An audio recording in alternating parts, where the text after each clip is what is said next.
Radio Fréquence Tel Aviv, c'est ça la politique française vue depuis Tel Aviv, la chronique hebdomadaire de Philippe Vellila. À quoi servent les petits candidats ?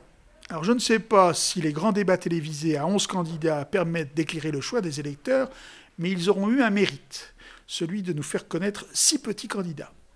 En fait, sur les 6, 4 sont déjà des revenants, puisque Nathalie Arthaud, Jacques Cheminade, Nicolas Dupont-Aignan et Philippe Poutou étaient déjà candidats en 2012, mais on les avait oubliés. Il faut dire que leur faible score ne plaidait pas en faveur de leurs souvenirs.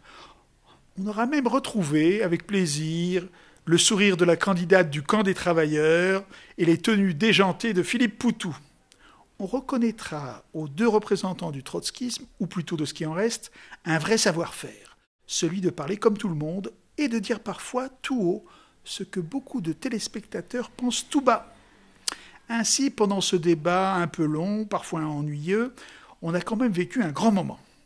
Lorsque Philippe Poutou a accusé François Fillon et Marine Le Pen, je cite, de piquer dans les caisses publiques, ce qui devait conduire le si poli et si gentil François Fillon d'oublier sa retenue habituelle pour menacer le candidat du NPA de lui foutre un procès, je cite à nouveau. De ce point de vue, nul doute que Philippe Poutou a réussi sa prestation. Il est crédité selon les instituts de sondage de 1 à 2% des suffrages. Il récolte ainsi les fruits de sa spontanéité et de son style comme tout le monde. Son style qui fait oublier son programme complètement délirant, son programme paléo-communiste et sa proximité avec des associations douteuses comme BDS. À droite, on aura remarqué que Nicolas Dupont-Aignan et Jacques Cheminade n'ont pas changé. Le premier, Nicolas Dupont-Aignan, continue à penser que l'Union européenne est responsable de tous nos maux. Alors que pour le second, Jacques Cheminade, ce sont les marchés financiers qui dirigent le monde. Il est vrai que Jacques Cheminade est le correspondant en France d'un mouvement créé aux États-Unis par un personnage très douteux du nom de Lyndon LaRouche. Ce Lyndon LaRouche qui voit des complots partout. Et Jacques Cheminade aussi, il avait même écrit en 1982 au président Mitterrand que la France doit détruire l'ennemi de l'intérieur, les représentants oligarchiques du parti de l'étranger, les forces de la trahison et les battre au niveau international.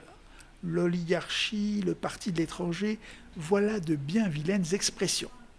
Sur ce terrain, Jacques Cheminade a peut-être trouvé plus fort que lui en la personne de François Asselineau. Ce François Asselineau qui n'hésite pas. Il demande que la France sorte de l'Union européenne, sorte de l'OTAN et abandonne définitivement l'euro. Il considère en effet que toutes ces organisations sont inféodées aux intérêts américains. Finalement, là aussi, chez François Asselineau, on retrouve une thématique très proche de l'extrême droite. Alors, à quoi servent-ils ces petits candidats ? D'abord à prendre quelques voix aux grands. C'est ce qui explique en partie le resserrement des estimations de suffrages en cette fin de campagne. Les petits partis, et même les moyens candidats, servent aussi à rappeler aux grands que l'élection présidentielle, c'est d'abord l'affaire de tous. C'est peut-être ici la raison pour laquelle un candidat que l'on avait enterré un peu trop vite, y compris sur cette antenne, je veux parler de Jean-Luc Mélenchon, cela explique peut-être pourquoi ce Mélenchon a le vent en poupe. Les Français, selon différentes études, le jugent proche d'eux et capable d'exprimer leur désir. Non leur désir d'être proche de régimes aussi critiquables que le gouvernement vénézuélien, que le gouvernement de la Russie, ou encore de trouver bien des excuses à un Bachar el-Assad, Bachar le chimique. Cela, les Français n'en veulent pas. D'ailleurs, ils n'ont même pas lu le programme de Jean-Luc Mélenchon. Mais ils s'identifient facilement à un candidat qui dit les comprendre et qui incarne si bien leur réflexe. Leur réflexe qui semble être le leitmotiv de cette campagne, le réflexe qu'ils s'en aillent tous. C'est ça aussi la politique. À la semaine prochaine.